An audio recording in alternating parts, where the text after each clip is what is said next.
Endi inson dunyoda yashar ekan, albatta ustiga bir musibatlar keladi, qiyinchiliklar, mashaqqatlar. Mana shunday holatda inson o'zini yo'qotib qo'yadi, iztirobga tushadi, dovdirab qoladi. Mana shunday holda nima ish qilish kerakligini bilmay qoladi. Ammo mu'min mana shunday holatda Robbis tomonidan yuboriladigan sakinatga ega bo'ladi, u xotirjam bo'ladi. Mana shunday bir mashaqqat, qo'rquv, xavotir, vahima kelgan paytda mu'min banda Allohga qanchalar yaqin bo'lsa, islomida, iymonida qanchalar mustaqim bo'lsa, taqvosida qanchalar mustahkam bo'ladigan bo'lsa, shunga yarasha Alloh taolo unga sakinatni tushiradi. Xotirjam bo'ladi. Kim aytgani bo'ladi deydi? Alloh aytgani bo'ladi deydi. Hammani boshini qo'tirib qo'ygan, hayron qoldirgan, aqllarni qulflab qo'yadigan balolar, musibatlar kelganda Alloh o'zini mana shunday taqvoli mo'min bandasini qalbiga sakinatni tushiradi. Ana shu sakinat sababli mo'min xotirjam turadi, dovdirab qolmaydi. Mana payg'ambarimiz sollallohu alayhi vasallamning hijrat kunini eslaylik. Rasululloh sollallohu alayhi vasallam 10 dan ortiq sababni qilib eson-omon Madinaga yetib olishligi uchun 10 dan ortiq sababni qildilar, g'orda o'tiribdilar. Lekin bu sabablarni bittasi ham foyda qilmadi. Quraysh o'sha g'orda oldiga bordi. Rasululloh sollallohu alayhi vasallam va Abu Bakr Siddiq radhiyallohu anhu ularni oyoqlarini ko'rib turishar edi. Shunda Abu Bakr Siddiq xavotirga tushdi, yig'ladi. Nimaga yig'layapsiz ey Abu Bakr? Ya Rasululloh, agar engishib bittasi oyog'ini tagiga qaraganida bizni ko'rib qolar edi. Payg'ambarimiz nima dedilar? Mana Alloh tomonidan tushirilgan sakinatki, iz yaqulu li sohibihi la tahzan, innalloha ma'ana. O'shanda o'zining sohibiga aytgan edi, mahzun bo'lmang, zero Alloh biz bilan birgadir. Mana haqiqatan qo'rquv holati, xavotir. 10 ta odammi, 20 ta odammi mushriklar chiqib g'orda oldiga kelishdi. Izlar shu g'orga kirib ketayotganligini ko'rishdi. Lekin bittasi engashib qaramadi. Mana shunday bir xatarli holatda qalbida sakinati bor payg'ambarimiz sollallohu alayhi vasallam o'zini hamrohini nima qilyaptilar? Tinchityaptilar. Xotirjam bo'ling. Ma zannuka ya Abu Bakr bi isnayn, Allohu salisuhuma.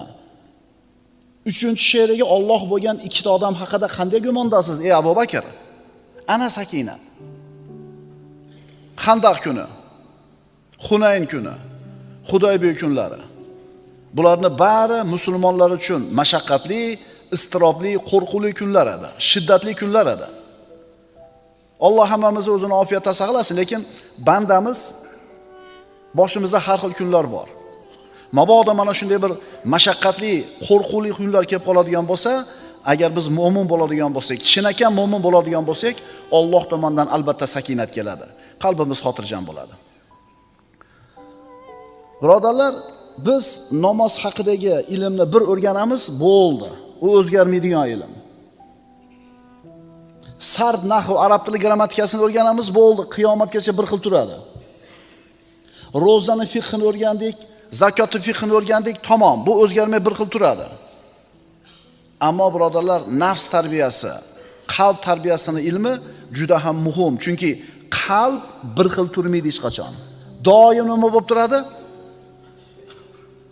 O'zgarib turadi. O'zichi bu nafs tarbiyasi bilan, qalb tarbiyasi bilan jiddiy shug'ullanaman degan odamga juda ham oson retsepti bor. Nafs xohlayotgan narsani qilmaysiz, xohlamayotgan narsani qildirasiz. Bo'ldi. Nafs nima deyapti hozir? 8 rakatdan keyin. Ha, endi bunday kekirtadan shunday ushlasangiz, o'lib qolmaydi. Bir joyi uzilib tushmaydi. Endi o'sha kekirtadan usholmagan, nafsini gapiga kirgan odam shattirib chiqib ketaveradi. Lekin urushmayapmiz. Kelganlarga rahmat, 8 rakatga bo'lsa ham. Kecha ham aytdim bu narsani. Faqat endi o'sha 8 rakatga loyiq ekansizlar, u yog'iga tura olmayapsizlar. Endi 20 rakat turganlar shunga loyiq bo'lganligi uchun turibmiz emas. Yo'q, Alloh bizni shu yerga turgizib qo'yapti. Alloh shu yerda turadigan quvvatni beryapti, sakinatni beryapti turibmiz. Tushundinglarmi ukalar? Nafsni tarbiyasini formulasi juda ham oson. Agar ikki og'iz gap bilan gapirish kerak bo'lsa, u xohlayotgan ishni qilmaysiz, xohlamayotgan ishga majbur qilasiz. Bo'ldi. Bir kun qiylanasiz, 2 kun olishasiz nafsingiz bilan, 3 kun olishasiz shaytoningiz bilan, keyin nafs ko'nikib qoladi. To'g'rimi, sigaretni tashlagan akalar? 3 kun 4 kun qiylangansizlar, keyin nima bo'ldi? Ana shu sakinat birodarlar. Bizni Allohga bo'lgan iymonimiz, ixlosimiz va istiqomamizga bog'liq bo'ladi. Shuni unutmaslik kerak. Qanchalar Alloh yaxshi ko'rgan taqvoli banda bo'lasiz, shu sakinat shuncha ko'proq tushadi sizga. U sakinat kimga beriladi? Rohatli, yengil, oson kunlarida Allohni tanigan mo'minlarga.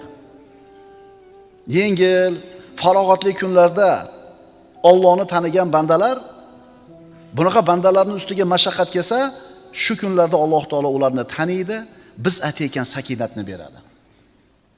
Hadis sharifda aytilganidek, yengil kunlaringda Allohni tanigin, yengil kunlaringda Allohni tanigin, yaxshi kunlaringda, mashaqqatli qiyin kunlaringda Alloh seni taniydi. Allohga inobat qilish degani Allohga qaytish degani. Allohga iltijo qilish degani, Allohga yolvorish degani inobat. Inobat ikki xil bo'lar ekan. Rububiyat inobati, ulug'iyat inobat. Rububiyat inobatini hamma qilar ekan. Mo'minmi, kofirmi, erkakmi, ayolmi, olimmi, omimi, boymi, kambag'almi, millati, irqi qanaqa bo'lishidan qat'iy nazar odam zoti borki, rububiyat inobatini qiladi, iltijosini. Qachon qiladi? Samolyot silkinishni boshlaganda ateist ham nima deydi? Ey Rob deydi.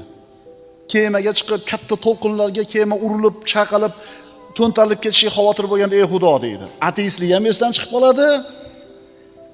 Mulhitligi ham yoki dinsizligi ham. Bu majburiyatdan-da. Allohni tanimaydi, lekin boshiga musibat tushganda Alloh deydi. Endi ulug'iyat inobat qanaqa bo'ladi? Yengil kunlarida ham Allohni taniydi. Yengil kunlarda Allohning hukmida, yengil kunlarda Alloh taologa yaxshi ko'rib ibodat qiladi. Endi bunaqa bandasini Alloh qiylangan kunida albatta o'zini holiga tashlab qo'ymaydi. Tushunarlimi?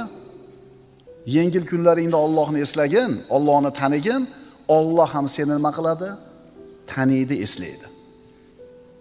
Ulamolardan biri aytadi: ustimga mashaqqat kunlari keladigan bo'lsa, sakinat haqidagi oyatlarni o'qiyman.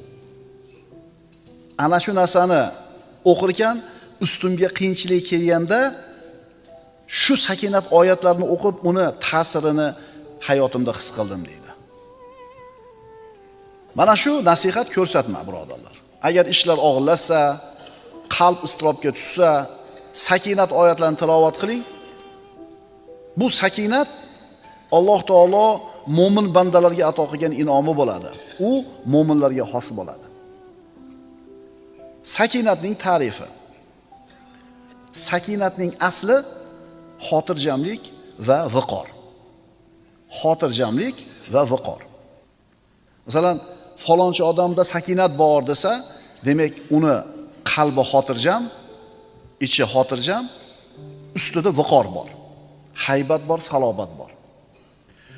Baqir-chaqir qilish, qo'rqish, yig'i solish, asablarda buzilishi bu birodarlar sakinatni ziddi.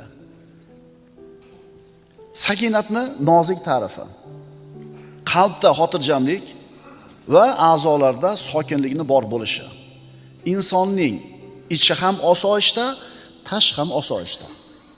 Bilasizmi, shunday bir aktyor odamlar bor. Asabi o'lgan, g'azabi qaynab turibdi. Ichida vulqon qaynab turibdi-yu, ammo tashqarisida xotirjam tura oladi. Biz bunaqa, bu aktyor bu. Biz bunaqa xotirjamlikni aytmayapmiz. Biz aytayotgan xotirjamlik, sakinat ustida qanday osudalik, viqor, xotirjamlik bo'lsa, qalbida ham shu narsa bor. Mo'min banda osoyishta bo'ladi, sokin bo'ladi. Xuddi salobatli bir tog'dek. Mo'min jazavaga tushmaydi, vahimaga tushmaydi, panika qilmaydi, yiqilib qolmaydi, o'zini yo'lidan chiqib ketmaydi, idish tovoqni yerga urmaydi, eshikni tepmaydi, so'kinmaydi, xotirjam bo'ladi, halim bo'ladi. Mana shu kishini muomalada, odamlar bilan qilayotgan muomalasida muloyim, halim bo'lib turganligi uni qalbida sakinat borligiga bir ishora bo'ladi.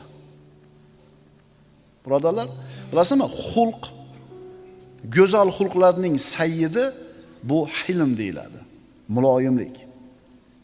Shuning uchun aytiladi, kadal halimu an yakuna nabiyan.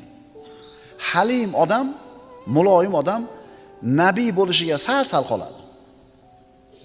Nabiy bo'lmaydi, hech kim payg'ambar bo'la olmaydi, ammo halim odam nabiylikka yaqin bo'lib qolar ekan. Endi hammamiz o'zimizni halim deb bilamiz-da, to'g'rimi? Endi bu halimlik ham ikki xil bo'ladi, birodarlar. Kimdir Alloh taolo shu halim qilib yaratib qo'ygan, tabiati muloyim, yumshoq odam bo'ladi.